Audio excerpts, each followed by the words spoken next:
Ilmu fikih itu punya fardu ain. Mulai fikih ibadah. Paling tidak yang keseharian kita suka sholat, berarti tentang sholat hukumnya fardu ain. Dari mulai cara bersuci, menghilangkan hadas, bersuci menghilangkan najis, itu fardu ain hukumnya. Yang sampai kita nggak tahu bagaimana cara menghilangkan menghilangkan hadas, bagaimana cara menghilangkan hadis. Karena itu hukumnya fardu ain. Kita wajib. Setiap kita wajib. Nggak bisa diwakili ke ustaz, orang tuanya, ke ustazah, nggak bisa. Setiap kita harus tahu cara menghilangkan hadas, cara menghilangkan najis. Bagaimana kalau air tidak ada di situ? Yang ketiga, ilmu yang fardu ain itu kata ulama, ilmu tentang pembersihan jiwa. Tazkiyatun nafs kalau bahasa sekarang, kalau di pesantren namanya ilmu tasawuf. Itu fardu ain. Ilmu tentang bagaimana cara merespon takdir. Setiap kita kan setiap menit akan bertemu dengan takdir. Setiap kita akan bertemu dengan takdir nikmat. Kalau nggak dapat nikmat, kita akan dapat musibah. Nggak mungkin selamanya nikmat dan nggak mungkin selamanya musibah. Kita akan bertemu dengan nikmat, bertemu dengan musibah. Yang ketiga, kita akan bertemu dengan taat. Yang keempat, bertemu dengan maksiat. Pasti maksiat itu. Bukan mungkin, pasti maksiat. Karena ini sabda Rasulullah, kullu bani Adam khata'. Manusia itu pelaku salah. Khata' untuk ketaatan nanti belum diaman. Itu saya bilang pembalapan. Fa'alun aw mif'alun aw fa'ulun fi kasratin an fa'ilin badi, kata Alfiah. Jadi sering. Jadi bukan sekali dosa. Malamnya minta maaf besok, nah ingin salah hati terus begitu. Makanya taubat itu dalam bahasa tasawuf nanti bukan orang tidak boleh berdosa, tidak mungkin tidak berdosa. Berdosa akan terus kita ulang. Bahkan kata Rasulullah, pada orang setiap hari berdosa 70 kali, asal taubat 70 kali Allah bersenang. Gitu. Mungkin antum pernah mendengar hadis ini, dulu saya nggak berani menyampaikan karena khawatir salah persepsi. Hadis riwayat Muslim, nanti dalam kitab Muslim kata Rasulullah, laulam tuznibu, kalau kalian tidak berbuat dosa, la dhahaballahu bikum, Allah akan membinasakan kalian. Menarik kan? Jadi kalau salah persepsi ini masalah.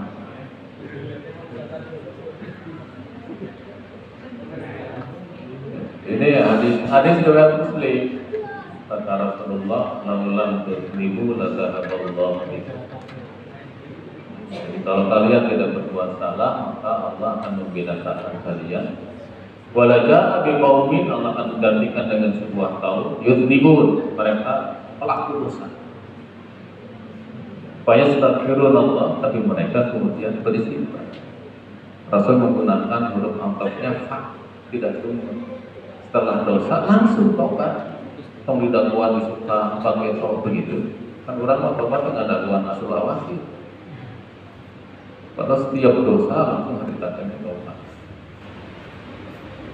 Fayastaghfirunallah, fayastaghfirunallah, kemudian fayastaghfirunallah. Ini hadis ini dulu saya nggak berani cerita sama orang karena khawatir persepsi kita harus berbuat dosa. Kalau sekilas ini menceritakan bahwa kita tidak akan pernah lepas dari dosa. Sampai ada ulama yang mengatakan nggak boleh berdoa ingin jauh dari dosa itu. Sampai begitu ulamanya. Kalau saya masih berdoa begitu. Kenapa? Karena kita pasti berbuat dosa. Yang benar itu minta diampuni dosa. Karena mustahil kita tidak berbuat dosa. Kalau kita meyakini ada orang yang tidak pernah berbuat salah, kufur kita. Kalau kita harus takdir. Karena yang berbuat salah itu hanya Nabi. Yang dimaksud dari perbuatan dosa itu. Selain Nabi itu pasti berbuat salah. Hanya kadar dan durasinya yang beda-beda. Ayat itu sorodoh, dosa harus sorodoh. Kan itu masalahnya gitu. Ada yang terpeleset, yang berselancar tiap hari berdosa. Tapi di mata Allah, baik itu sorotot maupun sorototan sama gampangnya dihampuran oleh Allah Subhanahu wa Ta'ala. Jangan dianggap yang sesorotannya dosa lebih susah, jangan. Kalau kita anggap yang sesorotannya dosa lebih susah, kita sudah salah mensifati Allah Subhanahu wa Ta'ala. Ini masalah kajian tasawuf itu begitu kan? Ya. Jadi sih kan anggap enteng dosa, kadang-kadang gitu kan nggak begitu padahal.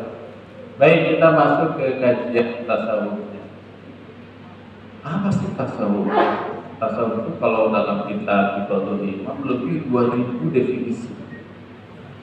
Jadi ngaji definisinya sendiri gitu kan? Kata saya satu, tergantung orang yang tergantung kondisi keimanan orang yang membuat definisi. Tapi yang paling mudah di dalam Kifayatul Tazkiyah, Syarah Hidayatul Tazkiyah, dituliskan apa itu tasawuf. Tasawuf itu kan ilmu, sebuah pengetahuan yu'rafu bihi ahwalun nafs, ilmu yang dengannya kita akan tahu kondisi hati kita, wa sifatuha, dan sifat karakternya, ad-damimatu wal hamidah, baik sifat yang buruk maupun sifat yang baik. Ilmu yang dengannya kita akan tahu kondisi hati kita, sifat hati kita, baik yang baik maupun yang buruk. Nah, itu ilmu tasawuf. Ini hati kita sedang baik. Ingat ya, hati kita bukan hati orang lain. Jadi jangan dianggap kalau ilmu tasawuf, kalau hati baku itu salah. Karena nggak ada yang tahu hati orang. Nggak. Hatta Nabi Muhammad. Nabi Muhammad pernah ditipu.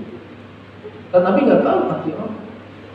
Ada orang datang, peristiwa di rumah Una, peristiwa apa pun Nabi datang, ada orang datang ke Nabi kenal, kata Nabi, Islam dong, enggak, orang ini nggak mau. Orang ini merekomendasikan, ada beberapa suku yang ingin masuk Islam, bagusnya anda kirim para dai ke sana. Kirim lah ke Nabi, dibunuh kan di jalan itu. Nah, Nabi itu ditipu sama orang itu. Nabi nggak tahu hati orang. Nabi diberitahu tentang prediksi masa depan, diperlihatkan siapa ahli surga, ahli neraka, tapi Nabi nggak tahu siapa hati orang. Jadi kalau ada orang yang tahu hati baku, hati-hati. Nabi saja nggak diberitahu masalah hati orang. Ini masalah ilmu tasawuf itu begitu. Ada orang yang dalam Quran juga disebutkan, ada orang yang kemudian kan kalimat utamanya la ya'lamul ghaiba illallah, tidak yang tahu masalah gaib kecuali yang Allah kan. Termasuk para nabi, para siddiqin, itu bisa sangat mungkin Allah beritahu. Nabi diberitahu, kata Rasulullah misalkan Ammar bin Yasir yang menarik ketika perang Siffin itu. Ali bin Abi Thalib berperang melawan Abu Muawiyah bin Abi Sufyan. Pasukan Ali itu lebih 90.000, Muawiyah itu lebih 80.000. Jadi dalam ada buku baru yang menarik, belama tapi diterjemahkan. Sahabat itu kan jumlahnya 124.000. Jumlah sahabat itu ada yang mengatakan 114.000. Yang meninggal ketika perang saudara itu 70.000. Jadi lebih banyak meninggal ketika konflik internal. Dan ketika saya baca itu tulisan seperti saya nggak tebak. Perang Jamal, perang Siffin, perang Jamal aja juga bin Awam Toha, syahidnya di perang Jamal. 2 orang yang ahli surga yang terbunuh ketika perang Jamal antara Aisyah dengan Ali bin Abi Thalib. Di perang Siffin lebih dahsyat. Warga selain itu banyak sahabat terbunuh termasuk cucunya Abu Bakar, Abdullah bin Zubair, digantung lama berhari-hari di depan Ka'bah. Hadirin rahimakumullah, jadi definisi tasawuf itu ilmu yang dengannya kita akan tahu kondisi hati dan sifat-sifat karakternya, baik sifat yang baik maupun sifat yang buruk. Jadi itu penting kan? Kita akan tahu hati kita masing-masing sedang buruk. Baik, itu definisinya. Maudunya, objek bahasannya berarti terkait dengan hati.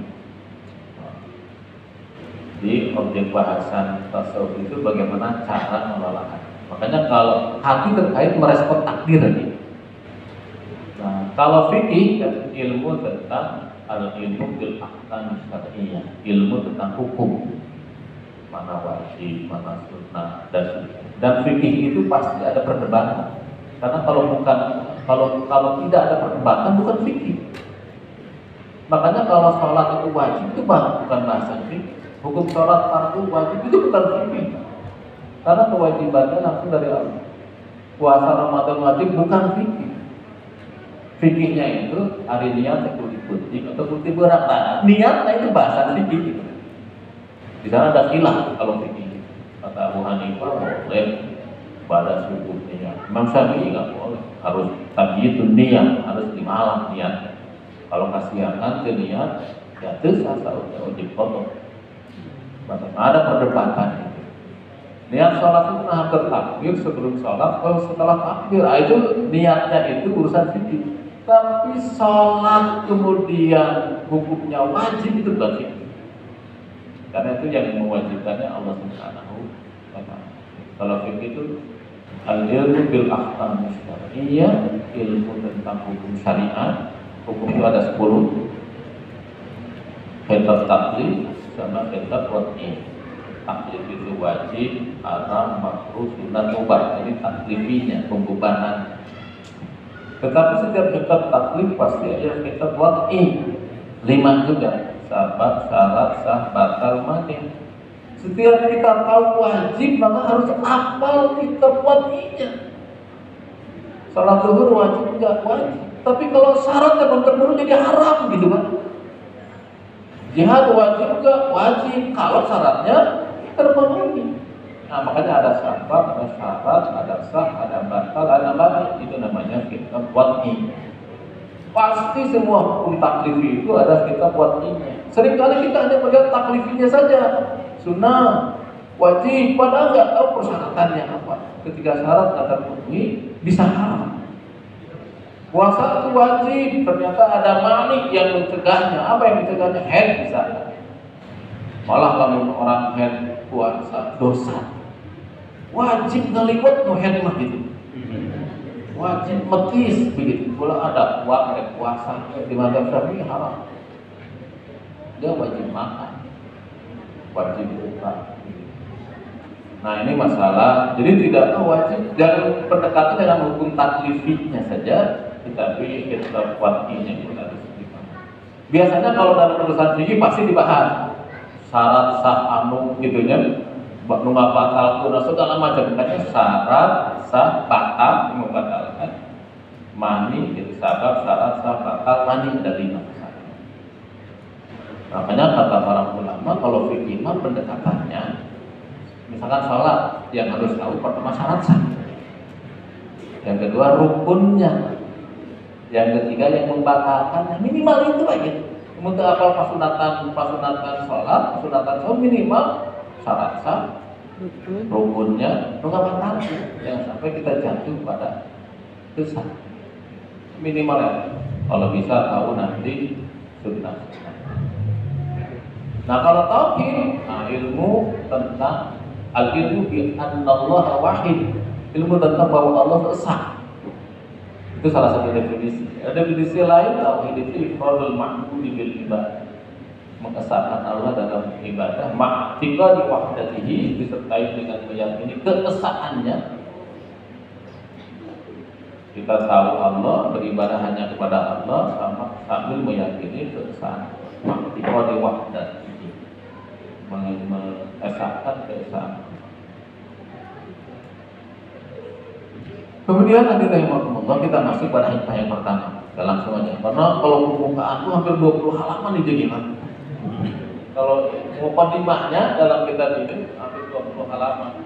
Tadi saya sudah share, silakan dibaca. Sudah belum? Nah, silakan dilihat. Berarti kalau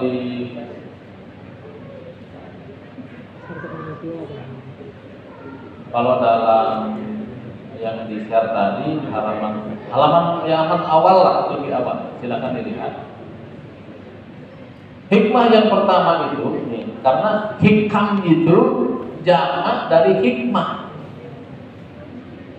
Satu hikmah, hikmatu, dua hikmah, hikmatani. Kalau banyak hikmahnya jamaknya hikam. Hikam itu kata jamak dari hikmah. Jadi hikmah, hikam itu berbagai kata mutiara di sini. Hikmah yang pertama min alamatil i'timadi 'alal amali nuqsanur raja'i inda wujudiz zalali. Ini hikmah yang pertama.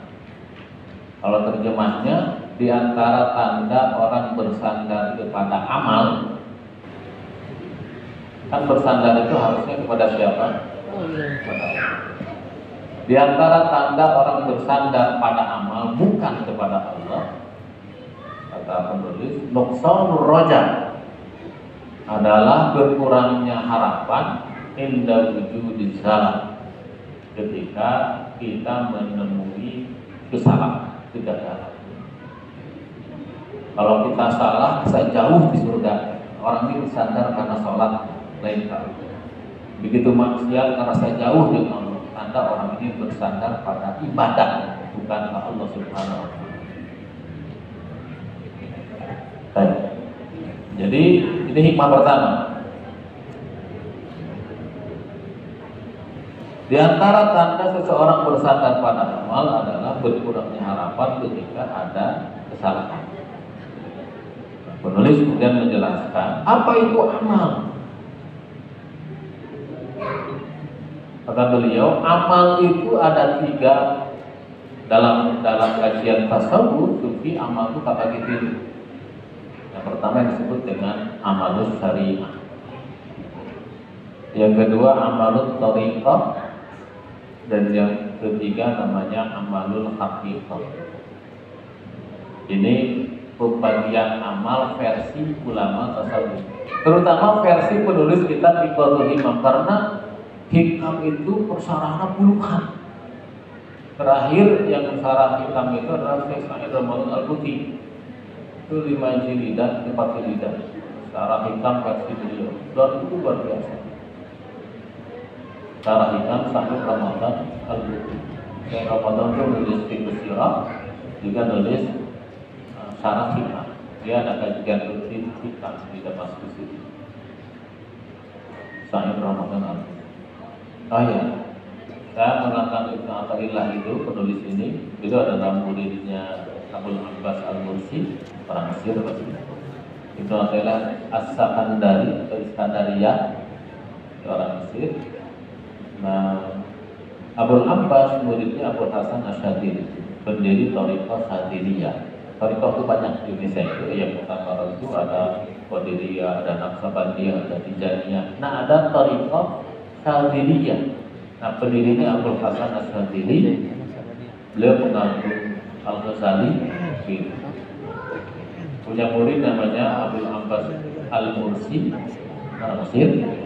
Punya murid namanya Ibnu Athaillah Sakandari. Jadi Ibnu Athaillah itu mursyid ketiga di Thariqah Asyadiliyah. Padahal sebelumnya Ibnu Athaillah itu anti tasawuf. Jadi kakeknya bapaknya anti tasawuf. Tapi bertemu Abul Abbas, akhirnya kemudian beliau menjadi ahli tasawuf. Baik, jadi amal itu kata ahli tasawuf terbagi 3. Yang pertama ada yang namanya amal syariah, yang kedua ada yang namanya amalul thariqah, yang ketiga ada yang namanya amalul haqiqah.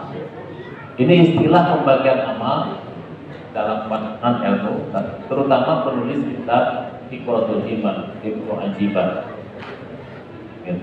Karena dalam kitab yang lain, kalau Iqadul Himam ini termasuk yang jarang dibaca di pesantren. Biasanya kalau pesantren yang dibacanya itu bukan Iqadul Himam, tapi As-Sarqawi biasanya. Hikam yang disyarahi oleh Sarqawi. Sarqawi juga termasuk salah seorang musyrik di Thariqah Asyadiliyah. Nah, kalau di pesantren biasanya Sarqawi. Biasanya dijual-jual di kitab-kitab toko kita rata-rata Sarqawi, jarang Iqaduddin Hamzah. Ini kitab sudah mustaroblok ya. Saya beli yang baru nggak ada sampai sekarang begitu. Iqaduddin Hamzah termasuk yang jarang kan. Baik, jadi apa fungsi amal syariat? Amal syariat itu fungsi membersihkan raga kita agar mata kita baik, tangan kita baik, pendengaran kita baik, begitu.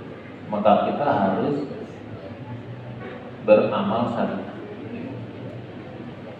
Apa itu amal? Jelaskan dalam penjelasan ini. Amal itu adalah harakatul jismi awil qalbi, pergerakan fisik atau pergerakan hati. Itu namanya amal. Nakumpan, nakara, puncak, salto, nah gitu, itu namanya amal. Hati, usnudon, suudon, itu namanya amal. Nah, kemudian kata beliau, fa in taharraka bima yuwafiqus syariah summiya ta'atan. Bila pergerakannya itu cocok dengan syariat, namanya taat. Bila tidak cocok dengan syariat, namanya maksiat. Jadi sebenarnya kita bisa tahu dengan mudah kita tuh sedang maksiat, sedang taat. Apakah kondisi hari ini ada syariat? Itu panduan syariat. Kalau nggak ada, namanya maksiat. Contoh, sholat itu kan harus benar syarat-syarat rukun, apa nggak batal ke niatnya perlu ikhlas.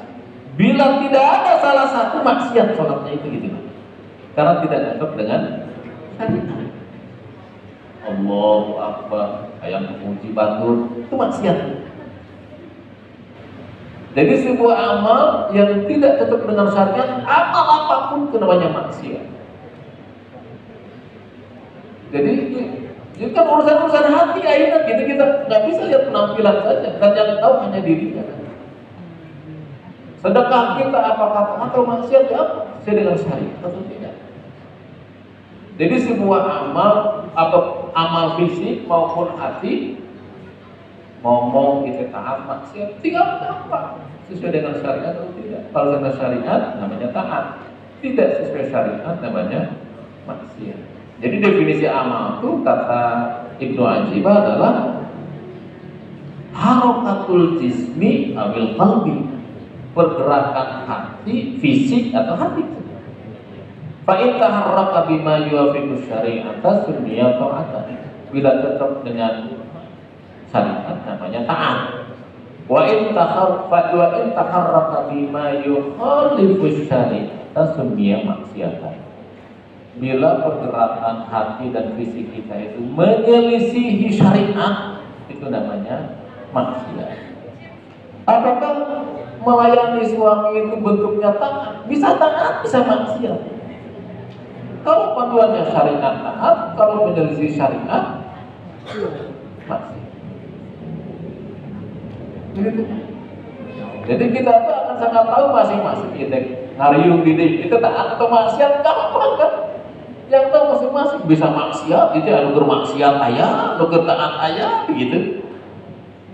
Karena kalau sesuai dengan syariat berarti taat, bila menyelisih syariat namanya maksiat. Nah, jadi amal kemudian terbagi tiga, ada amalul syariah, ada amalul thariqah, ada amalul haqiqah. Amal syariat itu fungsinya membersihkan raga kita. Jadi amal syariat itu fungsinya untuk membersihkan raga. Bagaimana mata harus baik, ini pendekatannya syariat. Bagaimana tangan kita baik, pendengaran kita baik.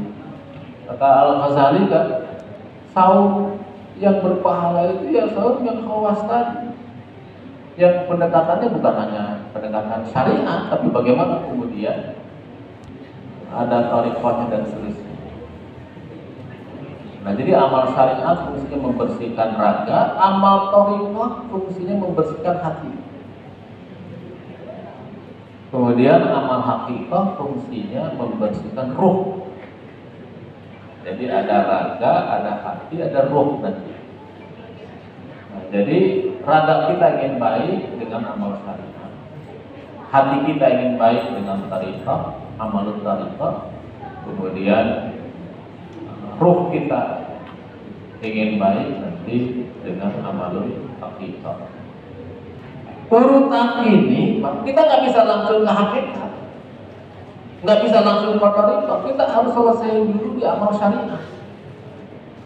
Apa sih amal syariat itu? Banyak jenisnya, tapi intinya 3 amal syariat itu. Yang pertama adalah taubat, amal syariat. Ya ayyuhalladzina amanu tubu ilallahi taubatan nasuha. Perintah taubat itu bukan perintah pada yang manusia, kata Allah. Ya ayyuhalladzina amanu, beriman. Jadi orang beriman itu pasti taubat tiap hari. Sebagaimana sabda Rasulullah, wallahi kata Rasulullah, innila astaghfirullah wa atubu ilaihi fil yawm akthar min 70 marrah. Demi Allah, saya kata Rasul. Jangan sumpah Rasulullah. Biasanya kalau sumpah itu serius, Pak. Ini penting dan serius. Tukang dagang lamun di pasar ingin dipercaya sumpah biasanya. Mang sabaraha jauh 20.000 dan sampai atau mang 5.000 gue nawarna belum nih kalau begitunya. Demi Allah, langsung gitu Pak. Karena menandakan serius. Makanya dalam Islam itu Bu, kalau lomba sumpah lomba ngawanu biasanya. Kalau lomba sumpah kita lomba ngawanu. Lamun salah ke lomba sumpah hati-hati. Makanya kalau lomba sumpah kan sumpah itu ingin dipercaya orang, Pak. Padahal kalau orang sudah tidak percaya, walaupun sumpah tetap tidak percaya. Makanya kita nggak boleh sumpah sembarangan. Sumpah itu baru kita sampaikan kalau di depan hakim di pengadilan. Kalau kata hakim, sumpah. Orang kadang-kadang hidup di sumpahan. Kalau pas teh mau ibunya demi apa? Wah, kita hidupnya di sumpah. Wah, bentar itu. Ada tanda orang itu tidak percaya diri, Bu. Cukup tidak percaya, syukur dengan diri, Bu. Semua sumpah. Di mana-mana orang salah, aja kifar. Kalau sumpahnya salah itu. Nah, ini yang sumpahnya Rasulullah. Rasulullah ngawal, sumpah berarti sangat serius itu gitu. Kata Rasulullah, Wallahi demi Allah, inilah astagfirullah, sungguh saya itu selalu beristighfar.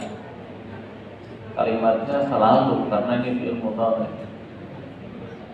Jadi mudhari itu adalah atau jadul alal istimrar, menunjukkan pada kontinuitas. Rasul itu selalu beristighfar.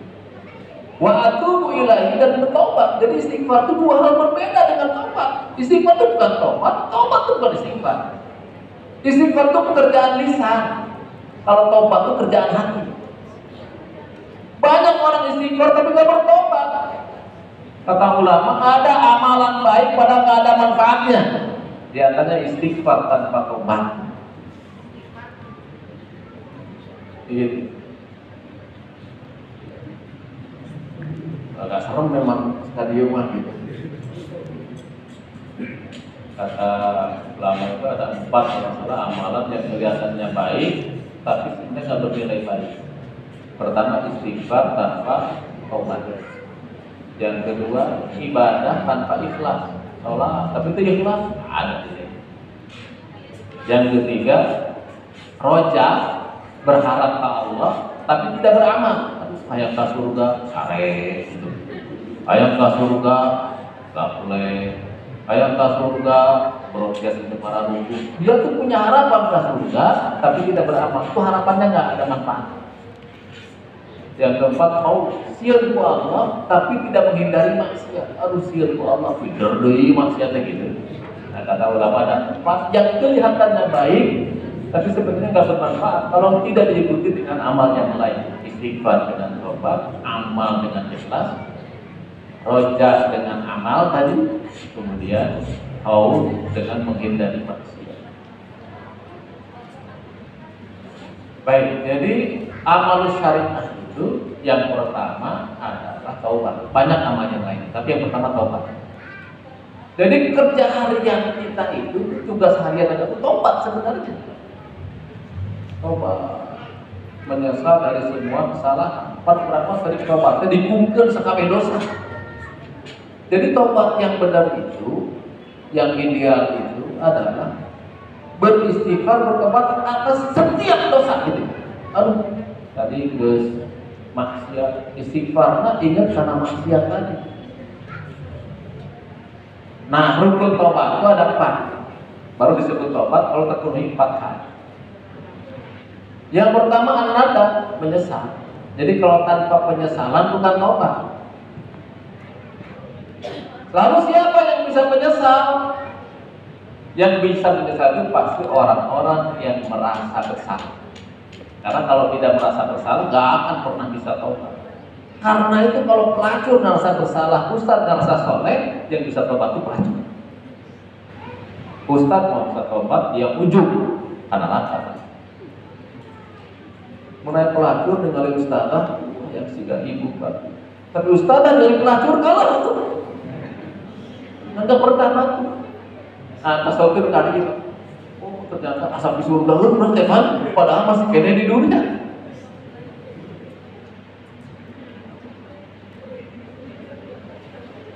Taubat itu rukunnya yang pertama adalah an-nadam.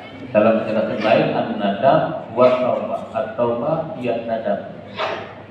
Taubat itu menyesal. Kalau tanpa penyesalan bukan taubat. Ibu tidak melakukan kesalahan, disalahkan ku masyarakat.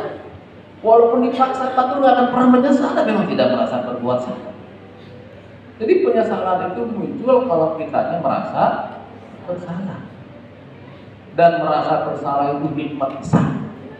Karena kebanyakan kita merasa soleh, bukan merasa salah. Aduh, udah putih tahajud dari batu arek ternyata pak soleh satu anak ya beritikaf itu sudah ujung. Tinggalin batu marabok kurang itu sehingga batu pergi neraka. Orangnya langsung perasaan soleh. Ada cerita menarik dari Hasan Basri. Hasan Basri itu Sayyidul Tabi'in, pemimpinnya para tabi'in. Jadi anak sahabat Hasan Basri. Ayahnya itu dulu tawanan perang dari Persia, kemudian diurus oleh Umar bin Khattab. Dulu itu Pak Tonton pemajikan dengan anak, pembantu jadi ulama. Setelah memajikannya ulama, pembantunya ulama. Pak Brahma kawin, suaminya S1, pemajikan SD. Mereka mau SD ini yang muda tapi tidak pernah nama, padahal itu pemajikan.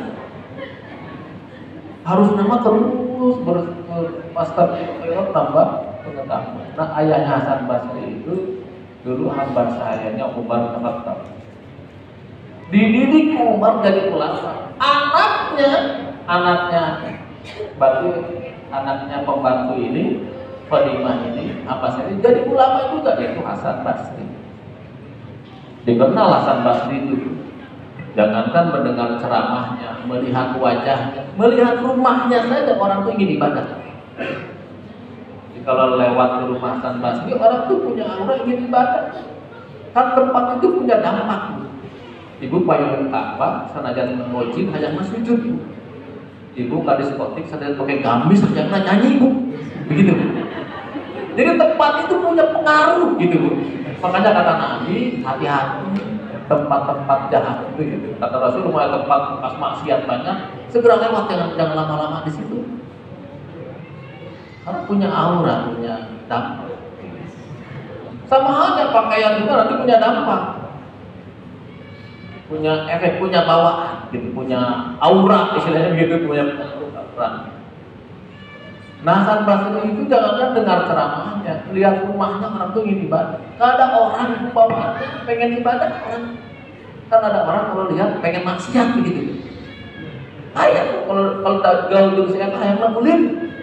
Mun gaul jeung saya mah ayam tilawah, judulnya ayam lah gitu. Ada orang bawaannya ini wajahnya wajah religius, kira-kira gitu. Ada orang wajahnya wajah maksiat. Kalau dengar deketin saya ayamnya mau ada yang begitu. Sehingga ada orang tua yang sering kali begini, tong gaul jeung si eta karena dia tahu bawaannya begitu. gitu kalau balik dari si eta pasti pokoknya lamun gawe dari si eta balik ke hayang hordeng, hayang tinggi, hayang somas segala macam kayak begitu lah. Hanya bawaannya begitu sehingga ada suami yang melarang, mah kalau dari si eta setiap balik pasti hayang mau anyar, gitu. Menunjuk mau anyar apa majikan si tidak tahu nih banyak mau anyar second gitu. Nah jadi hadirin rahimakumullah, Hasan Basri itu suatu hari dia riflah di pinggir sungai, lagi santai tafakur. Dia melihat di seberang sungai itu ada seorang laki-laki dan perempuan. Tiba-tiba muncul pikiran buruk, kata Hasan Basri. Eta jelema lurus dunyungnya, gitu, alakeun bobogohan gitu. Gak lama katanya di sungai itu ada perahu lewat tenggelam. Si pemuda itu di seberang langsung loncat, Hasan Basri juga loncat menyelamatkan. Si pemuda itu lebih banyak menyelamatkan orang dibanding Hasan Basri. Sisi amal dia lebih baik, bisa menyelamatkan nyawa lebih banyak. Saya diselamatkan, Hasan Basri nyambut. Yang bernaung dia mencuri kan? Tak. Alhamdulillah tak. Jeung sah, iya jeung pun biang, jeung inungna kan gitu kan. Jadi ibu jangan curiga kalau ada suami kan ngelek awe bisi ibu nak gitu. Ada apa ibu nak? Oh bisi istri baru, halal istri baru gitu. Jadi ulah, itu berbahaya sampai Hasan Basri istighfar gara-gara semuanya. Nah itu urusan kan. Ya Allah. Nah, hadirin rahimakumullah. Jadi taubat itu yang pertama menyesal. Siapa yang bisa menyesal itu mereka yang merasa berdosa. Jadi kalau kita tidak merasa berdosa, nggak akan pernah menyesal. Ibu pasti punya salah ke suami, kan? Pasti. Alhamdulillah kan. Wadul ya kan? Saya nggak pernah berdosa, tapi itu wadul. Kenapa? Karena kata Rasulullah tadi, kullu bani Adam khata'u. Segala mubalagahnya pasti sering melakukan kesalahan. Kan segala mubalagah bisa wazan fa'alun, bisa wazan fa'ulun. Yang sering melakukan itu. Dan mubalagah itu kesalahannya di atas 9 kali. Itu jamak kasrah. Karena jamak billah, jamak kasrah itu jamak dari 3 sampai 9. Jamak billah. Jamak disalahkan terus jamak kasrah. Di antaranya wazan fa'ulun, wazan fa'alun gitu. Wazan fa'alun, fa'ulun, syakurun, ghafurun. Allah itu banyak memaafkan. Bagi lain sekali, lain salah kali bisa ribuan memaafkan kita. An-nadam pertama menyesal, dan itu susah menyesal. Kita istighfar kan bahasa basi dari salat astagfirullahaladzim, kali pemajikan tepati berat astagfirullah. Lain menyesal karena dosa. Jadi penyesalan itu susah. Karena kalau ibu dapat anugerah merasa bersalah, itu Allah sedang sayang. Kalau kita merasa soleh, Allah sedang tidak suka sama kita. Karena kalau sedang soleh itu menghapus pahala kita. Yang kedua, rukun taubat itu adalah berhenti dari perbuatan salah. Al-iqla', berhenti dari perbuatan salah. Yang dimaksud berhenti perbuatan dari perbuatan salah itu yang dimaksud ketika taubat, maksudnya gitu Pak.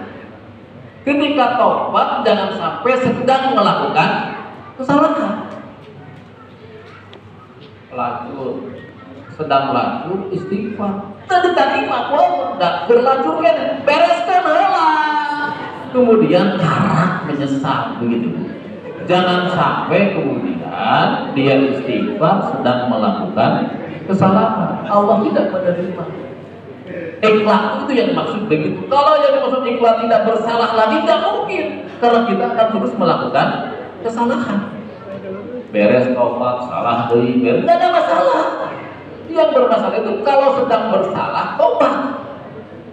Contoh misal, laki-laki itu dalam mazhab Syafi'i tidak boleh pakai cincin emas, tidak boleh pakai baju yang terbuat dari sutra. Kalau sutranya di atas 50%, kalau sutranya 49% boleh.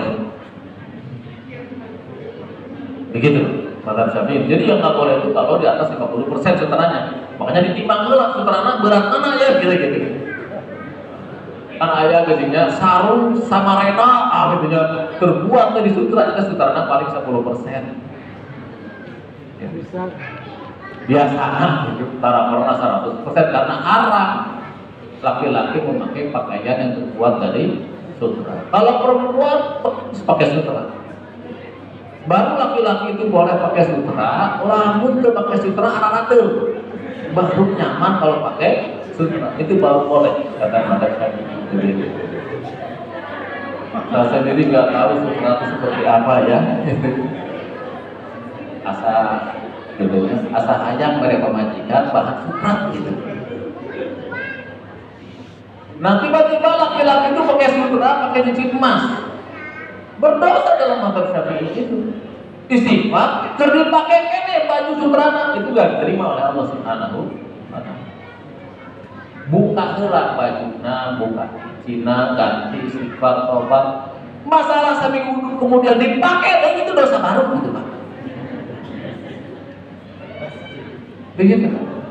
Jadi nggak mungkin kita tidak berbuat dosa lagi. Nggak ada satupun ayat, hadis yang menyatakan kalau sudah tobat tidak boleh salah lagi. Nggak ada.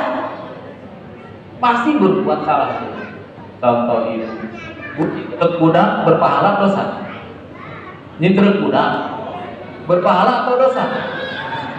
Lalu berpahala sih terus supaya berpahala aku orang teh. Ngabentang anak pahala dosa. Lalu pahala akan ngomong sina dengar kalongeun budak teh gitu supaya ibu lupa pahala. Kurang teh geus ngabentang anak poe ayeuna serakeun minta maaf. Isukna sentak deui ku urang gitu. Teh minta maaf deui tobat deui begitu. Ngalawan salaki dosa teh. Apakah ini tidak pernah ngalawan salaki? Oh, ngalawan salaki mah pangnyanangkeun cai. Emang tuh buka sepuh? Wah.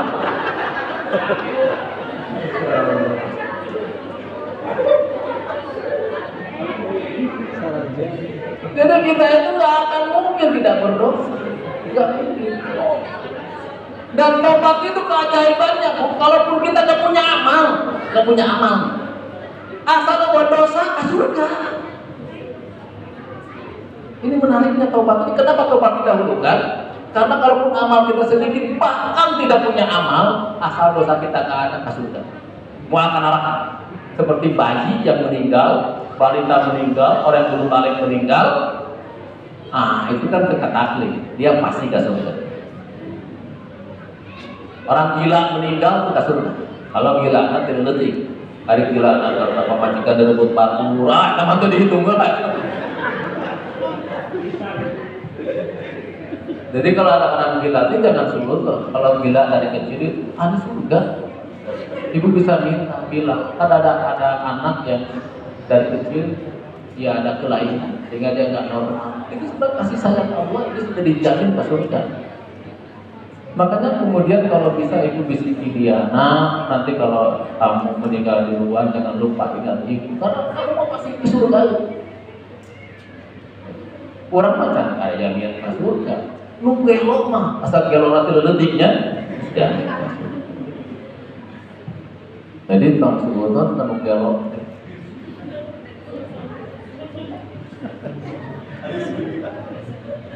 Akhirnya mau husnudon, sakit pikir mata gitu masuk temu gelok akhirnya gitu. Masya Allah. Nah, jadi rukun taubat yang kedua itu berhenti dari dosa. Yang dimaksud berhenti dari dosa itu ketika sedang bertobat. Karena nggak mungkin tidak melakukan kesalahan lagi.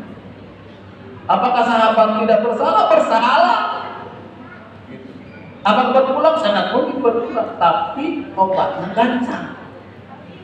Jadi sahabat itu kalau salah tobat tengah ada buat lebaran, tengah ada buat Ramadan istighfarnya gitu.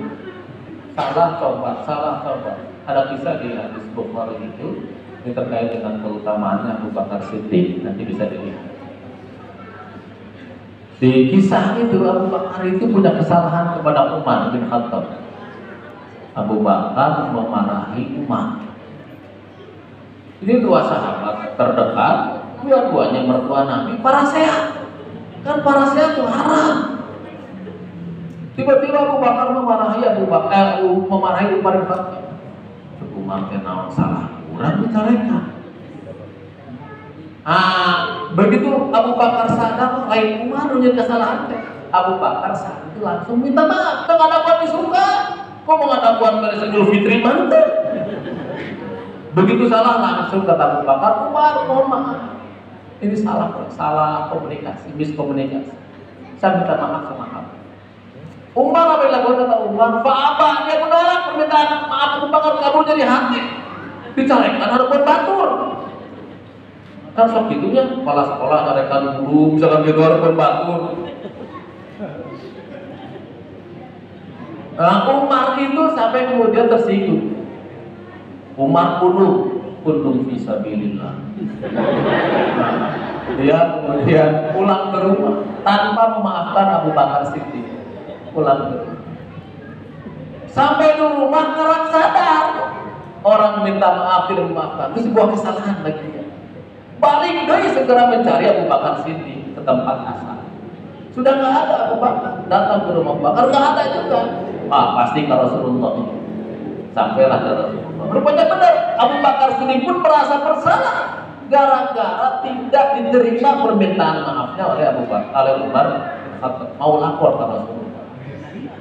Datang ke Rasulullah, sama-sama lapor. Kalau Abu Bakar itu karena merasa bersalah karena tidak dimaafkan, tidak diterima maafnya. Kalau kemudian Umar merasa bersalah gara-gara tidak menerima permintaan maaf. Begitu sampai ke Rasulullah, Rasul berdiri di depan para sahabat yang lain. Hadis Bukhari. Kata Rasulullah, kalian ini masuk Islam setelah sebelumnya pernah ragu pada saya, bahkan pernah melawan saya, bahkan pernah membunuh saya. Kalau Abu Bakar tidak pernah ragu, sejak awal dia sudah yakin dengan saya. Jangan pernah melawan Abu Bakar Siddiq. Ini tentang cerita keutamaan Abu Bakar Siddiq. Kata Rasulullah, Abu Bakar Allah memaafkan. Apa maknanya? Tugas itu minta maaf. Jadi Abu Bakar itu tugasnya meminta maaf ketika punya kesalahan. Masalah Umar tidak memaafkan urusan Umar, bukan urusan Abu Bakar Siddiq. Tugas kita meminta maaf pada istri, pada mertua, pada orang tua, pada siapapun yang pernah interaksi dengan kita. Masalah dia tidak mau maafkan urusan dia. Kau maksa-maksa yang kudu kumaha aku supaya Allah enggak tahu. Wana hampura. Kalau bisa tadi takut dosana. Kalau menjadi takut biru dia tega ulah ai biru semua. Nah, kita Allah. Jadi yang kedua itu ikhlas, berhenti dari perbuatan. Yang ketiga, syarat tobat, rukun tobat itu tidak berencana melakukan dosa lagi. Tidak berencana melakukan dosa lagi. Yang dimaksud tidak berencana di sini ketika tobat. Pulang bertobat ya Allah, tidak nyakar, mau ada seperti tidak CMR toh. Jadi mikirnya orang boga duit deh, nggak boleh. Jadi bertobat punya pikiran akan melakukan dosa lagi. Masalah sebulan kemudian ayah rencana deh, selesai. Jadi yang nggak boleh itu ketika tobat kita punya rencana akan melakukan dosa. Karena kalau tobat dari maksudnya rencana seumur umur, nggak mungkin. Makanya ayat terkait dengan ya ayyuhalladzina amanu taqullaha haqqa tuqatih wa la tamutunna illa wa antum muslimun. Para ulama tafsir mayoritas menyatakan ayat ini hapus, dimansuh dengan ayat fattaqullaha mastata'tum. Haqqa tuqatih ulah maksiat kan takwa itu pelaksanaan perintah, menjauhi larangan. Hak tuqatih ini kan sebenar takwa. Para sahabat begitu ayat turun gelisah, karena nggak mungkin kita takwa itu yang dimaksud ideal, tidak pernah maksiat, nggak mungkin. Gelisah, ternyata maksiat itu mah alasan ternyata susah. Sampai turunlah ayat at-taqabun yang bermasalah, fattaqullaha mastata'tum, bertakwa semaksimal kemampuan kalian. Ayat dalam manu mampuna salat fardu gugur patuh. Ayat mampuna jeung qobliyah karakafiyah. Ayat rawatib bisa dengan sunnah duha witir laku. Ayat duha maka kau ada urusan putihnya, urusan duit, qobliyah badiah, macam-macam. Gak ada masalah, tapi yang standar minimalnya itu yang tanduknya itu minimal standar. Makanya ada sahabat nanti, ya Rasulullah, kalau saya melaksanakan seluruh kewajiban tapi tidak pernah melakukan amalan sunnah, apakah saya masuk surga? Rasul masuk surga. Kalau hanya yang puasa Ramadan umpur, cara pernah Senin Kamis, cara pernah Ayyamul Bid, takurlah hari Arafah, Asyura, tata. Kata Rasulullah, kalau hanya fardu saja dan bertobat dari dosa, pasti. Ini kata Rasulullah SAW. Jadi yang ketiga, tidak berencana melakukan dosa ketika bertobat, sedang gitu kan. Kan kalau rencana berbuat dosa nggak? Sebenarnya enggak. Arek mainan langsung dihukum tuh. Baru dosa kalau kita sudah arek tadi sporting penting ayeuna nama. Ternyata terjadi dah hujan, ban kempes terjadi dosa. Nah, seringkali Allah mengajaga kita agar kita tidak maksiat dengan makhluk yang lain. Terus arek maksiat datang mitoha terjadi. Terus arek maksiat hujan atau berat terjadi. Arek maksiat motor nak kempes terjadi deh. Banyak. Dulu Nabi lagi muda pernah diajak sama kawan-kawan sebayanya. Ayo udah nonton orkes yuk, kurang lagi juga deh. Tiba-tiba Nabi kasarean, itu dijaga Allah. Nah kita kan sering dijaga Allah begitu. Begitupun Allah menyadarkan kita supaya udah peti juga melewati makhluk. Tiba-tiba hayam kacai, gereja. Tiba-tiba sare murah tina rispan, nyaring gitu. Alhamdulillah kacai sare deui.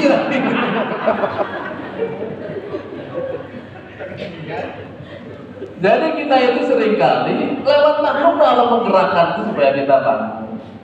Kepala sekolah ngikutan, biasa ngikutan, itu kan ceritanya lewat makhluknya. Makanya kenapa kita perlu bertemu dengan orang baik? Karena Allah mungkin menciptakan kebaikan buat kita melalui orang-orang di teman bergabung kita ini. Nggak kata Nabi, al-mar'u ala man ahabba. Orang itu akan bersama orang yang dicintainya. Nanti dia akan terus mengingatkan kita. Jadi yang ketiga, tidak berencana melakukan dosa lagi. Ini rukun taubat yang ketiga. Yang keempat, al-ibdah, mengganti kesalahan. Jadi kalau taubat tidak mengganti kesalahan, bukan taubat. Sare jam 11 nyari-nyari jam 7 putih, lohor liwa, asar liwa gitu. Dosa katanya. Walaupun kemudian kata ulama kalau karena tidur tidak berdosa. Atau ngajak karena sibuk teuing rapat nih ke pokok sholat. Nah itu dosa. Taubat habis diganti sholatnya. Nyari jam 7 kasihan, waktu subuh sudah habis kan? Maka tetap wajib sholat subuh walaupun jam 7 jam 8. Pak, Nabi itu pernah kasihan, Pak. Namun Bapak pernah kasihan lebih hebat dibanding Nabi, maksudnya gitu kan? Nabi itu pernah kasihan, dan kasihan Nabi mah dengan sahabat sama bapak Ustadz keberangan hareupeun muridna, kira-kira gitu kan? Apakah jatuh harga diri Nabi pulang dari ekspedisi peperangan, maklum capek kan sehari jalan tuh hampir 50 kilo Pak. Nabi itu jalan kaki. sudah sampai menjelang maghrib istirahat bikin tenda gitu. Lagi lelah gitu, kata Rasulullah, siapa yang ngirosa? Kata Bilal, saya ngirosa yang ngarona. Dan Rasul pulang istirahat, biar nanti kami yang membangunkan Rasulullah. Rasul pulang, Bilal kayak sare, nyaring-nyaring matahari sudah tinggi, katanya tubuh sudah panas dengan sinar matahari. Oh nyaring, panggil Bilal, Rasul gitu. Mana janji aja kamu dan ya Rasulullah dikit sampai gitu. Nih benar kata Rasul Bilal adzan subuh jam 8 untung tak pakai sampai kan maksudnya gitu kan. Adzan selanjutnya melaksanakan qobliyah subuh. Dia walaupun kaberangan qobliyah subuh. Karena qobliyah subuh itu sholat sunnah sebelum fardu subuh gitu kan. Setelah Rasulullah baru sholat subuh berjamaah dengan sahabat. Jadi kasihan Tuhan segala bangsa. Jadi setiap kita ayah sekali kasihan Rasul mah kurang masuk umur kaburangan aja sunnah ya kaburangan teh cenah jadi sunnah. Karena Rasulullah perlu menjelaskan hukum. Nah kemudian kata Rasulullah ini yang menarik setelah kesiangan itu. Ini kajian tasawufnya. Kata Rasulullah kurangnya tong sholat tahajud, tong witir, zikir, tengah putih gitu. Udah ke hari itu ditulungan Allah itu bisa. Bangun saja subuh, kalau nggak ditolong Allah nggak bisa. Pesannya jangan pernah merasa soleh oleh usaha kita, jangan. Ini karena es kuning ditolong oleh Allah Subhanahu wa Ta'ala. Rasul pernah tidak sholat zuhur, asar, maghrib, isya dengan sengaja. Coba ya, sunnah deh ya sebenarnya. Jadi kalau bapak baca kisah perang Khandaq itu Nabi pernah tidak sholat. Jadi Umar tuh di depan Nabi. Kata Umar, ya Rasulullah, perang Khandaq ini perang asal itu begitu dahsyat. Karena pasukan kafir 10.000, kaum muslimin bertahan 4.000. Kemudian saking beratnya sampai saya itu sholat asar, kata Umar, menjelang maghrib. Terus sampai reban maghrib karena bisa sholat asar. Nah Rasul cerita itu, Umar cerita itu setelah maghrib. Kata Rasul, malah saya belum sholat, kata Rasul gitu kan. Untuk kasus tertentu kurang mah teman-teman enak. Dah Rasul dia pernah ke sholat kata gitu. Jadi yang keempat itu tidak mengganti. Kalau tidak pernah zakat, bayar zakatnya. Makanya dalam fikih itu, dalam bagi waris, kalau seseorang meninggal, jangan dibagikan warisannya sebelum hutang ke Allahnya dibayar. Hutang ke Allah itu bisi zakat pernah dikeluarkan, wajib mengeluarkan zakat, dikeluarkan wajib. Itu kalau dosanya ke Allah. Tinggalin sholat wajib diganti, tinggalin sahur misalkan balap ke SMA pernah ke puasa. Ayeuna geus umur 30 tahun, seberapa tahun kan lewatnya? Hampir 17 tahun misalnya atau 14 tahun. Karena ingat ya Allah bahwa pernah berpuasa, pura-pura head, kan bersih pada mau puasa. Lamun ayeuna karang ingat ayeuna, tinggal diingat bahwa sabaraha poe bakal 5, kodona mah 5 poe. Tapi karena sudah lewat 14 tahun per hari diganti ditambah 14 mud, 14 liter per hari. Jadi setiap lewat 1 tahun harus dibiaya 1 mud. Lewat 2 tahun 2 mud. Lewat 3 tahun 3 mud. Misalkan tahun lalu tanpa kodoan ke Ramadan deui ayeuna ke sawah teh ganti ditambah per harina 1 mud. Kodona bukan puasa nama sesuai dengan hari yang kita tinggalkan. Nah ibadah itu mengganti puasa, sholat. Kan sering kali begitu, terutama ibu-ibunya, kami bapak-bapak. Misalkan headnya sudah bersih jam 4 atau jam 5, kayak kepala maghrib gue kata dosa dia ngomong tadi asa tadi wajib sholat kata gini dan lewat ke maghrib dia maghrib buku pasok itu mana tuh segitu rata-rata nanti gitu atau gitu hente jam 2 datangna can sholat duhur kan duhur itu wajib maka dia begitu nanti suci wajib mengganti duhur yang pertama ditinggalkan dan terliwat laporan itu hati-hati makanya bapak-bapak harus tahu jadwal head ibu-ibu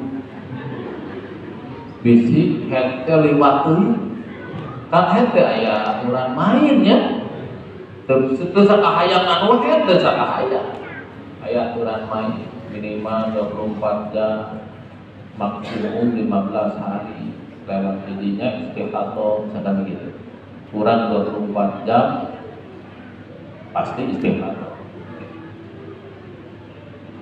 Nah jadi harus mengganti bila dosanya kepada sesama manusia ibdal di sini termasuk mengganti lalu pernah ngagasam barang batur bapak ke masjid maka senang batur itu gosok haram pahalanya bagi yang punya senang kita. Sama sedikit saudara batur dipakai ukuran teh gosong itu haram. Naon deui gasan nyopot antrian batur kurang teh nomor 10 tiba-tiba batur meleng di nomor 2 enggak itu haram kan itu gosok haram istilahku ala hakil ghaib menguasai hak rakyat ngusir jelema di imahna keluar mana imahna si eta kedeusian kurang teh tapi kita musuh orang itu termasuk gosok termasuk haram hati-hati termasuk ibdal itu kalau dosa sesama manusia dibagi pernah darmaji baheula ke SD ke SMP wajib dibayar enggak lunas istighfar teu lunas sedekah ka batur teu kudu datang ka orangna dibayar Pak baheula teh abdi sok darmaji dahar 5 bayar hiji namanya kemot ayeuna eta teh dosa bade bayar teu kumaha teh udah neng lunas alhamdulillah tapi kudu urang ikrar kalau tak bisa bayar pernah ngalah bonteng batur ngalah kalapa batur bangkuang batur bisa gitunya papai terpramuka bayar gitu kayak tomat batu segala macam itu haram kita harus datang minta istiqlal kalau tak bisa bayar kalau nggak bisa bayar istiqlal minta dia telat Pak abdi teh baheula pernah ngalah apa oh ini mah bangsa teh nah kita wajib bayar kalau nggak bisa istiqlal saya pernah mendengar kisah tapi saya nggak pernah baca kisah rujukannya di kisah kitab apa tapi kisah ini sering turun-temurun disampaikan kisah terkait dengan ayahnya Imam Hanafi Bashir Nu'man bin Bashir kan Imam Hanafi itu namanya Nu'man ayahnya Bashir ini Bashirnya ayah yang cerita ya rekreasi ketemu apel itu tak menepat terus ke sandinya apakah betul itu Nu'man bin Bashir begitu ini Bashirnya ya ayahnya Abu Hanifah jadi orang soleh tapi miskin beres ngaji di pesantren di mana rihlah ke sungai disuruhnya kayak apel paling kan orang kalah mulung kalapa disusungan teh gitunya aya apa dia masih seger dimakan karena saling ngegel sudah dimakan sama kata Rasulullah al-halal bayyin wal haram bayyin wa bainahuma umurun mustabihat halal itu jelas haram itu jelas lamun halal itu jelas haram itu jelas namanya syubhat halal itu jelaskan milik orang mun papangi bala-bala kalau nang piring halal tuh tinggal nanya nu urang lain gitu mah mulai nu urang tuh halal kade teh mangih duit di jalan halal tuh bisa halal kalau mun urang halal gitu gampang halal definisikan halal tadi kalau itu milik kita namanya halal ya sama mangih duit di dompet salaki halal tuh nya haram eta mah lain halal. Ibu kadang loh, kalau sudah dikasih balanya ke suami nggak boleh ngambil.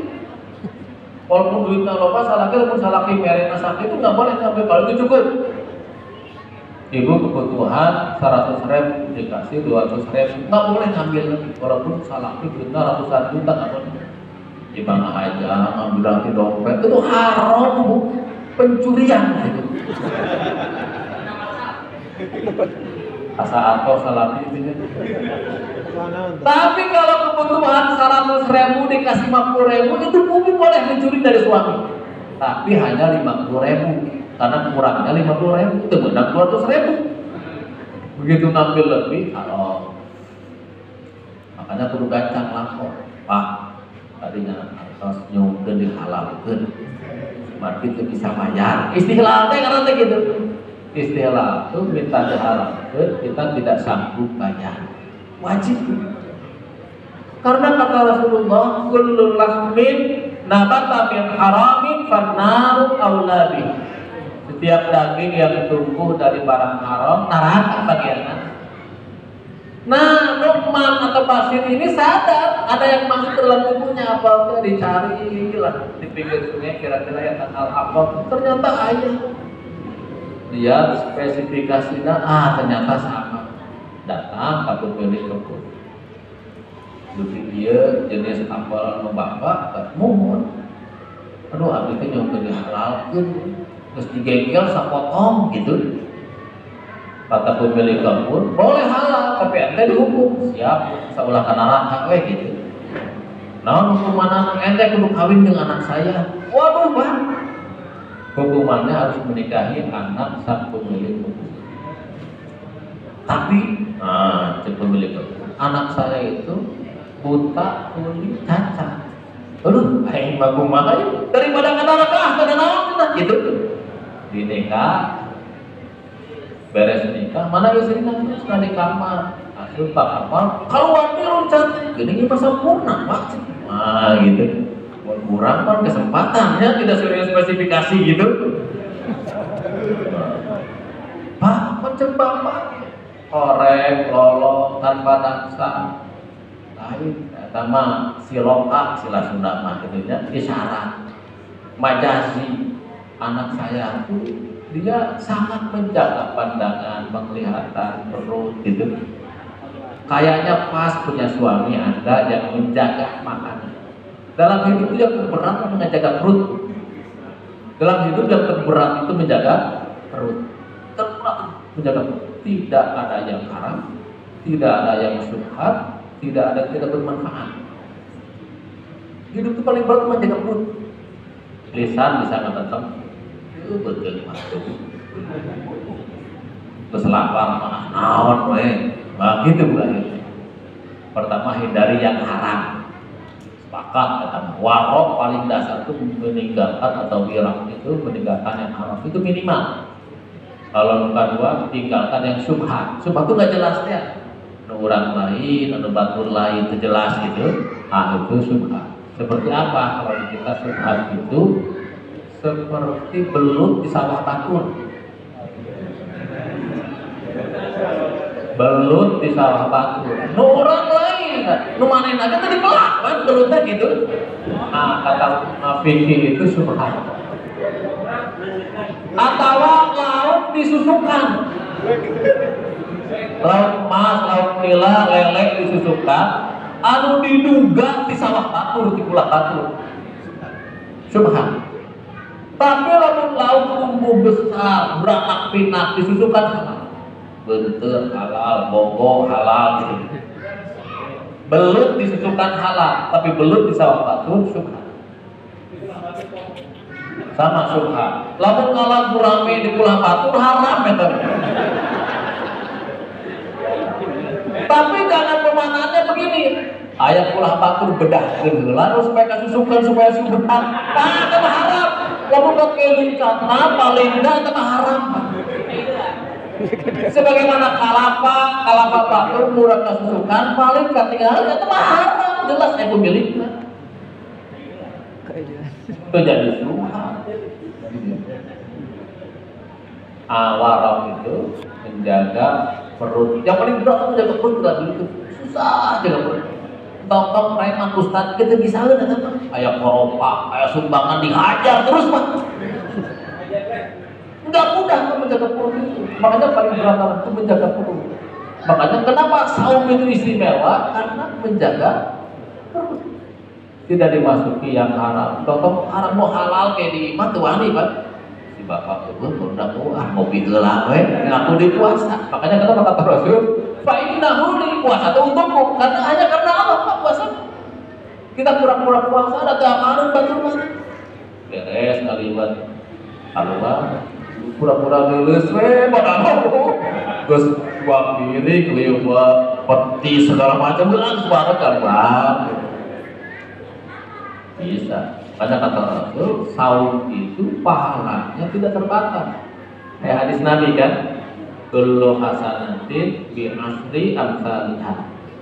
Setiap kebaikan itu Allah balas minimal 10 kali ila sab'imi'ati dhi'fin sampai 700 kali lipat. Tidak ada orang yang sedekah 1.000 dibalas minimal 10.000, tapi bisa sampai 700.000, 7 juta bisa. Tergantung kadar keikhlasan. Ada setengah ikhlas, non ikhlas, pura-pura, ikhlasnya. Nah, pahalanya beda, melipat gandaannya beda. Kalau kata Rasulullah, illasiyam. Semua amal pahalanya 10 sampai 700, kecuali saum. Saum itu tidak terbatas. Karena kata Rasul, fa'innahu li, saum itu untukku, wa ana ajzibihi, dan akulah yang membalas saum itu. Begitu. Ya, beres-beresnya